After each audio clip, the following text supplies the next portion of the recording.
provides pastoral care as well as being a facilitator of direct conversations between the physician and the family's RUV when there are SHILAs and new care plans that have to be developed. We also have bereavement services. All hospices will offer bereavement services. Pre and post death for 13 months.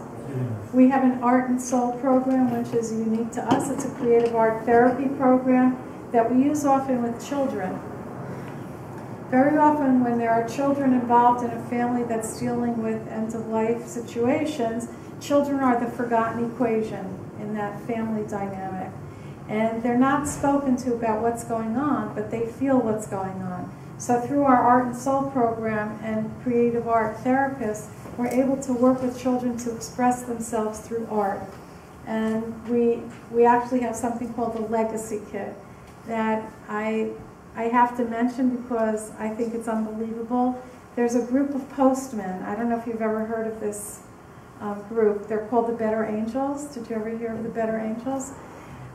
Within the U.S. Postal Service, there are some postmen who developed a group where they collect money from their peers and they donate it for different things. So there was a creative art therapist who was going into a patient's house, and this mailman saw this guy going into his house, and a lot of people would come and go into the house, and he said, "What are you doing?" He explained that he was an art therapist working with a grandchild of somebody who was dying, and they collected $10,000, these postmen, called the Better Angels, and we developed something called the Legacy Kit, which has CDs that the music therapists, they sang songs.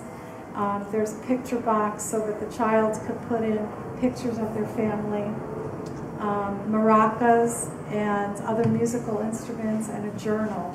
And the child creates this Legacy Kit to remember their family and to express how they feel. And it's a very touching, very creative modality. Anybody who's on hospice also gets a home health aide. They get 4 hours a day. The average is 4 hours a day, 5 days a week, so it's 20 hours a week. One-on-one care to help with personal care needs, errands, cooking, shopping, laundry.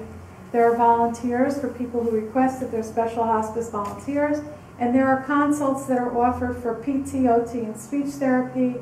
Often if you have somebody who has, let's say, end-stage dementia and they forgot how to swallow, we could bring in a pathologist to do a swallow test. Excuse me. So yes. Even if a person is on hospice in their own home, this home health aide is only there for 4 hours a day? Mm-hmm. If a person... take care of the person the rest of the time. Yes, so so there's different levels of care, which I haven't spoken about yet. When a person is on hospice, it doesn't always mean that they need 24-hour round-the-clock care. But what the Medicare benefit will cover is 20 hours a week. If a family feels that they need more, then the way it's typically covered is either through private hire or family rounds, but the basic benefit is 4 by 5. We're not going to go into it tonight, but there are families that now have managed long-term care. There's managed long-term care, which is a Medicaid benefit, but there's a lot of folks today who are homebound, and they were on this Lombardi program before, which was the long-term care, the nursing home without walls. Now they have the managed long-term care programs. If a person was on Medicaid and they had care, just over the last couple weeks, the law was passed that managed long-term care can be consistent with getting hospice. It wasn't like that before. It's huge. Yeah. So if you do well and you come off it, yeah, in order to go back on it, you have to be recertified? Correct. And then the clock starts anew? Yeah, the clock, but that's an interesting way to put it. The way it works is there's certification period. So a person comes onto hospice and they get recertified after 90 days. And they get then another 90-day recertification period. That makes up their 6 months. After that second 90-day recertification period, which is what enables them to continue to have the coverage from Medicare, right? After that second 90-day coverage is recertified, then it becomes 60-day recertifications. Now, you should know, by the way, that it was a totally arbitrary figure. The 6-month figure was an arbitrary figure that was dreamed up by politicians in Washington. So we're not sure where or why, but they dreamt up that number, 6 months. Another thing, bereavement services, most hospices have bereavement services for families, even if they don't die in the hospice. That's right. If you've been on the program, you're entitled to it. You're not entitled to hospice bereavement services if you were never on program. If you were on program, you can benefit from it. What kind of insurances do you think we should carry? So hospice is covered by Medicare. If a person, and it will also take private insurance and secondary insurances to supplement. And if a person is on Medicaid, then it could be Medicaid. But almost all private insurance coverages have a hospice benefit built into it. Okay, within our hospice, we also have all of our staff is trained in Jewish cultural competency. All of the home health agencies that we contract with are trained in how to maintain a kosher kitchen. And we also have intensive training in Holocaust survivor sensitivity. So all of our staff have to learn how to deal with families that are Jewish based on their level of tradition. Doesn't matter. Anyone who gets into the field has to have the same training. And we also have something called a halachic pathway. So what we do, we have a program that's endorsed by the Aguda called Chaim Aruchim. And essentially what that is for, we don't shove anything down anybody's throat.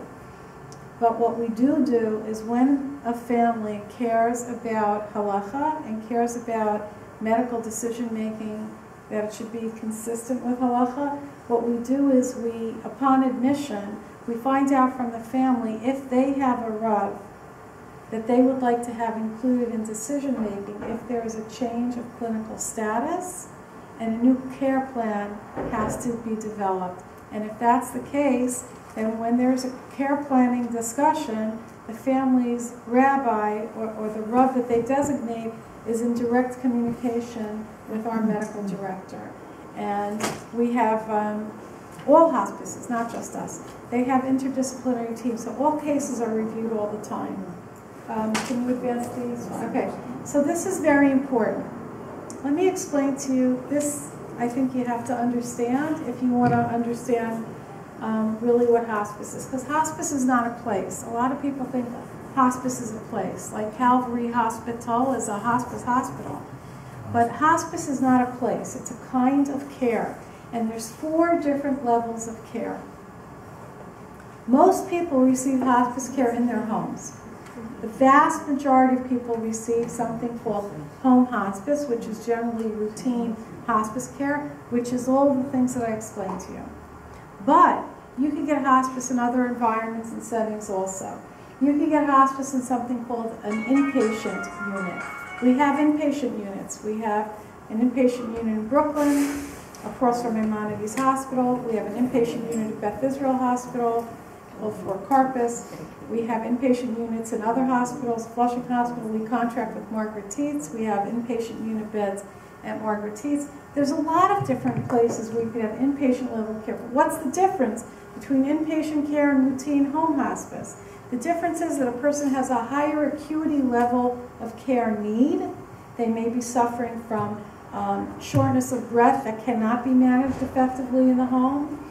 They might be suffering from severe agitation, severe pain that can't be managed, or they might need to have certain interventions that must be administered by a licensed nurse and have a physician on site. In those scenarios, a person could go into an inpatient unit in any of the inpatient units, ours, or if somebody's on a different hospice, wherever they have their inpatient unit level of care. It's not considered long-term care. A person would be there until their symptoms are managed, or the other reason people use inpatient units is if it's end-of-life care. Somebody was imminently dying. The hospice won't, hospital won't keep them. The hospital will not keep a patient if they can't